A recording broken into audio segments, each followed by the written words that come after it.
খেলেছে, কিন্তু তাদের পক্ষে বলার কোনো সুযোগ নাই, কারণ মুসলমানরাও যদি খেলায় থাকে কিন্তু খেলাটা কিন্তু হারাম। হারামটা যেমন বেঈমান কাফেরদের যেমন নাজায়েজ, মুসলমানদের কিন্তু সেইভাবেই কিন্তু নাজায়েজ। কিন্তু তারপরেও যদিও আমি এটার পক্ষে না, যেহেতু আমি বলছি, বলবেন না যে আমি স্পেনের পক্ষে বলছি।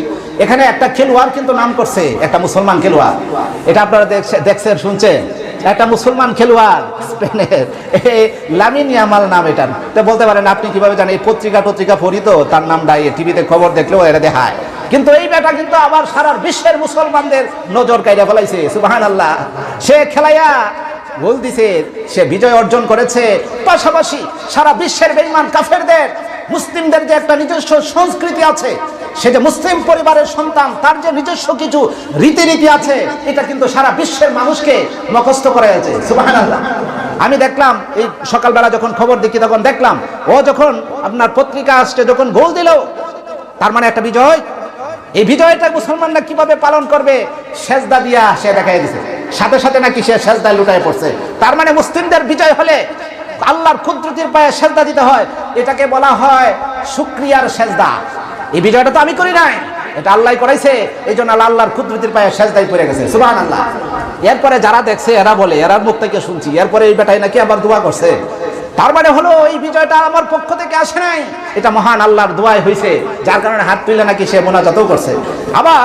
আবার এখানে এবার খ্রিস্টানদের এই যে মেসি টেসি যে খেলছে, এটা কিন্তু খ্রিস্টান, যদিও আমরা এটার পক্ষে ছিলাম, কিন্তু সে কিন্তু, যদিও আমি মেসির পক্ষে ছিলাম, আমরা মেসির পক্ষে ছিলাম যদিও বাঙালিরা, কিন্তু এই মেসিওয়ালারা আর্জেন্টিনানরা এরা কিন্তু আবার মুসলমানের পক্ষে না, এরা কিন্তু আবার খ্রিস্টান, এরা কিন্তু আবার এই ইহুদিরা রেয়া দিছে। আপনি জানেন এই যে আপনার ইহুদি, আপনার যে ডোনাল্ড ট্রাম্পের দেশ, তারপরে আপনার এই যে ইসরায়েলের ইহুদিরা এরা সাপোর্ট দিছে। এর বেটার শরীরে খ্রিস্টানদের টেটু আছে, এই টেটুগুলো আঁকতে চাইছিল ওই বেটার শরীরে, তখন বলছে না আমি টেটু দেব না, আমার শরীরে টেটু হবে না, কারণ মুসলিমদের শরীরে টেটু আঁকা আল্লাহ এবং তার রাসূল হারাম করে দিয়েছে, সুবহানাল্লাহ। তার শরীরে ছিল না এটা। আবার পতাকা নিয়ে নাকি যখন বিজয় হয়েছে, আপনার ফিলিস্তিনের পতাকা নিয়ে সারা বিশ্বের মানুষকে দেখাইছে, এই যে দেখো আমরা স্পেনের লোকেরা, আমরা ইরানিদের পক্ষে, আমরা মুসলমানদের পক্ষে, আমরা ফিলিস্তিনের নির্যাতিত মুসলমানদের পক্ষে পতাকা উড়াইয়া দিছি, সুবহানাল্লাহ। আচ্ছা দেখেন তো, একটা এই 2 থেকে 3 মিনিটের ভিতরে ইসলামের যে একটা নিজস্ব রীতিনীতি আছে, ইসলামের যে একটা কালচার আছে, সারা বিশ্বের মানুষকে মুখস্থ করে দিয়েছে, সুবহানাল্লাহ। কিন্তু আপনার মধ্যে কি এগুলো আছে? যদিও একটা মাত্র 18-19 বছরের একটা যুবক, একটা অমুসলিম দেশে তার জন্ম, হয়তোবা সে ধর্মের কোনো, মুসলমানদের কঠিনভাবে ধর্ম পালন করার কোনো লোক না, এতটা মুন্সি না, তা সাধারণ যুবক একটা মুসলিম পরিবারে জন্ম হওয়ার পরে ইসলামের কতগুলো পারিবারিক শিক্ষা পাইলে পরে, তার পরিবারে কতটুকু, তার পরিবারটা ইসলামী হলে পরে, একটা মুসলিম পরিবারের কতটুকু একটা শান্ত ভদ্র ছেলে হইলে ইসলামের এই রীতিগুলো সারা বিশ্বের মানুষকে দেখাইছে, বলেন সুবহানাল্লাহ। তাহলে এখান থেকে কি আমাদের শিক্ষা নাই?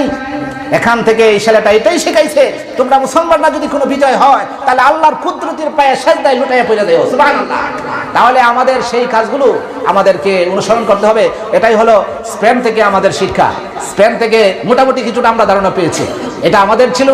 এখন খ্রিস্টানদের হাতে কেন চলে গেল? আপনারাই বলেন, কেন চলে গেল? কেন চলে গেল? কেন চলে গেল? কোরআন হাদিস ছেড়ে দেওয়ার কারণে চলে গেল। তা আমাদের এখন, আমাদের বাংলাদেশ, এখান থেকে শিক্ষা নেওয়ার একটা বিষয় আছে, এখন আমাদের মুসলিমদের হাতে আছে। আমরা মুসলমান বাংলাদেশ এখন যদিও যারাই চালাইতে আছে, কিন্তু আমরা কিন্তু এখনো মুসলমান দাবি করতে পারি। যদি বিলাসিতা কইরা এই বাঙালি মুসলমান যদি কোরআন এবং সুন্নাহ যদি ছেড়ে দেয়, তাহলে স্পেনের যে অবস্থা হয়েছে, আপনাদের এই বাঙালিদের অবস্থাই কিন্তু তাই হবে। আল্লাহ পাক আমাদের এই সোনার বাংলাকে, আমাদের বেঈমান কাফেরদের হাত থেকে আমার এই দেশকে রক্ষা করুন, আমরা বলি আমিন।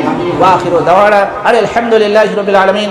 পরিশেষে আমরা আমাদের কমিটির পক্ষ থেকে জানানো হয়েছে, আমাদের মসজিদের একটা, এখানে একটা ছোট্ট একটা পুকুর আছে, একটা জলাশয় আছে, এটা গত বছরও ছিল, এটা জমা দেওয়া হয়েছিল, এই বছরও জমা দেওয়া হবে ইনশাল্লাহ আগামী শুক্রবার।